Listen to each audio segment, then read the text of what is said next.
So I recently came across a YouTube video which was about how to plan effectively and how to organize your day ahead. And I find it quite interesting and useful as well. And so today I'll go deeper into it. And so first I want to talk about sort of the importance of planning. And so you sort of need to have organization to sort of be able to sort of manage all the tasks that you have in a day. So for example, with me, I have quite a lot of stuff to do. So I need to do schoolwork, some of the stuff at some work at home as well, and along with some chores and maybe going out with friends and playing music as well. And so there's actually quite a lot of stuff for everyone that they need to do. And without a mind map, or without something to sort of look at the time, I sort of get a bit lost as well, and I just don't really know how to spend my time. And at the end of the day, I look back and think where all my time was lost. And so yeah, a mind map really helps you sort of organize the tasks that you have and sort of plan them out to see when you're going to do them. Also, it sort of helps you from stopping getting off track. So for example, before planning, what I often did was I used to play games or go on YouTube for a bit, and maybe just for like 5 minutes, but I ended up going on for a really, really long time, maybe 2 hours or maybe even longer. And so having a planner and having like allocated time slots really helps to sort of visualize and sort of time pressurize your tasks so that you do them in an effective way. And it also sort of makes you feel in control, which is quite important, because if you have all these tasks and you don't really feel like you're going to be able to do them, then obviously that sort of mindset is going to sort of bring you down. And so feeling like you can do it and feeling like all these tasks you're able to manage it can really help. And I'm sure like all of the successful people you know also use a lot of planning as well. Maybe like Elon Musk or Bill Gates, obviously they have so many things to do in a single day. So they also obviously use a lot of planning as well. And so obviously if you want to be sort of successful like them and sort of organize your tasks out in an effective way, then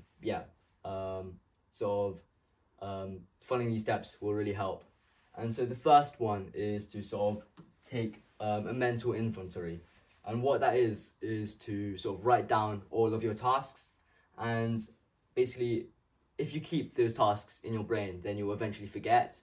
So I remember there's so many times where I've told myself I need to do something. However, I just didn't write it down, and like after maybe 2-3 hours, I suddenly remember again, and I just tell myself, oh yeah, I'll do it later, and then I'll just forget again. And so it shows like how we sort of forget things easily without having something to remind us. And so sort of writing it down on a sheet of paper can really help.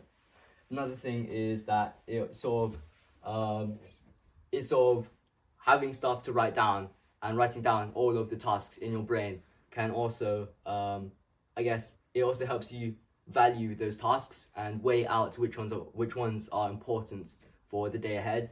So for example, if you had a piece of work due for the next day, and you also had to practice for your music, which you had nothing coming up for, obviously you would choose to prioritize doing the piece of work first. So yeah, writing things down can really help to visualize and plan out your tasks. Next is about to allocate time slots. And so what I used to do was to just go like first, second, third, and like sort of just write out the tasks for my day ahead. However, that was ineffective because I'd write, first, brush my teeth, second, eat breakfast, third, start working, fourth, go for a run or something like that. But it's just very ineffective because you don't really know when you're going to do those things, and you might spend too long on one task and have no time for the others.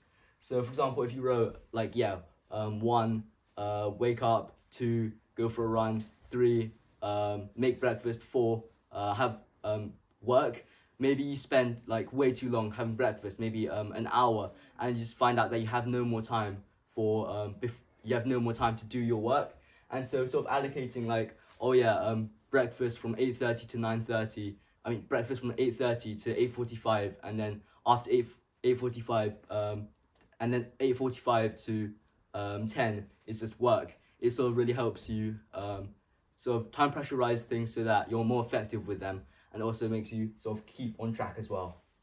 Third is about taking breaks, and so I know actually quite a lot of people who sometimes just like they don't work, and then suddenly before an exam they just and then before like an exam, maybe a day before, they just go full on for a whole day, and they just study without breaks.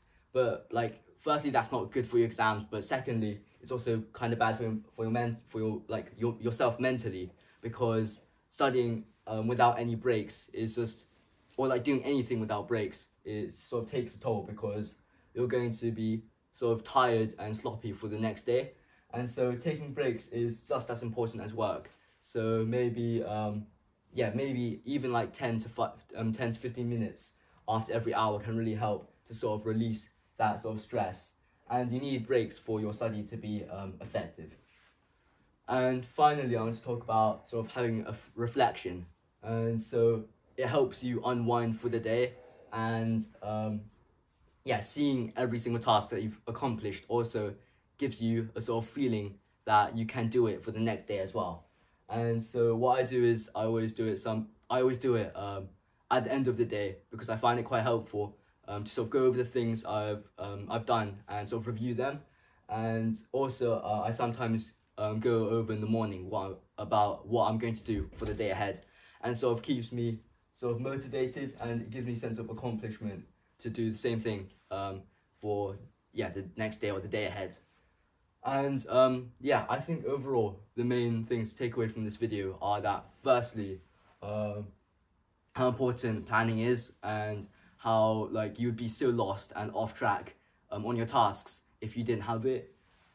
Secondly is to sort of a tip is to take out everything and every single task on your mind and write it down, so that you are able to prioritize and sort of evaluate every single task you have. Another one is to allocate time slots, because it's just so much more effective, and you'll be able to sort of manage your time better as well. Third is to take breaks, because without taking breaks and just full on studying or full on doing a single task, it's just it takes a toll on your brain. And so it really helps to relieve some stress and sort of get you in the right mind for the next session. And then finally, reflections, which I find really helpful, because I guess it just gives you motivation, and it sort of helps you remember a few of the things that you've done in the day. So I hope you learned something, and thank you for listening.